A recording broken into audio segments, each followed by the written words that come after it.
আজ আমি যাচ্ছি অর্পিতাদির বিয়েতে। আর আজকের আমি এই লাল রঙের শাড়িটা পরেছি। শাড়ির সাথে যে জুয়েলারিগুলো পরেছি এগুলো সবই আমার দিদির জুয়েলারি পেজ থেকে নেওয়া। আর এই সুন্দর ব্যাগটা কিন্তু আমার দিদির। তো এই জুয়েলারিগুলো যদি তোমরা নিতে চাও তাহলে তোমরা ফেসবুকে উইংস বাই অনন্যা লিখে সার্চ করতে পারো, অথবা ইনস্টাগ্রামে তোমরা উইংস অনন্যা লিখে সার্চ করলেই কিন্তু পেয়ে যাবে এরম সুন্দর সুন্দর জুয়েলারি।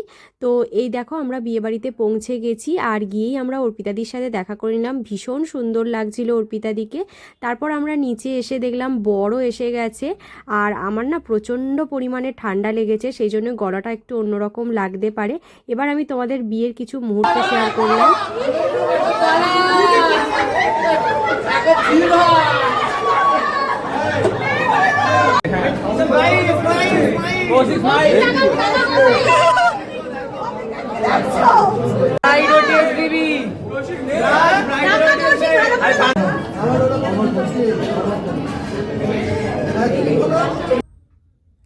তো তারপরে আমার ভীষণ পরিমাণে খিদে পেয়ে গিয়েছিল, তো তাই ভাবলাম যে একটুখানি স্টার্টারে কি কি করেছে তোমাদেরকে দেখাই আর একটুখানি খেয়ে আসি। তো এখানে ছিল ক্রিস্পি চিলি বেবিকর্ন, ফুচকা ছিল, কিন্তু আমি বিয়েবাড়িতে গিয়ে একেবারেই ফুচকাটা অ্যাভয়েড করি।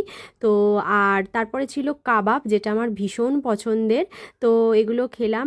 আর এর পরের পার্টে কিন্তু আমি মেন কোর্সে কী কী খেয়েছি সেটা তোমাদের সঙ্গে শেয়ার করব। তো ভিডিওটা ভালো লাগলে একটা লাইক করে দিও আর আমার চ্যানেলটাকে সাবস্ক্রাইব করে দিও।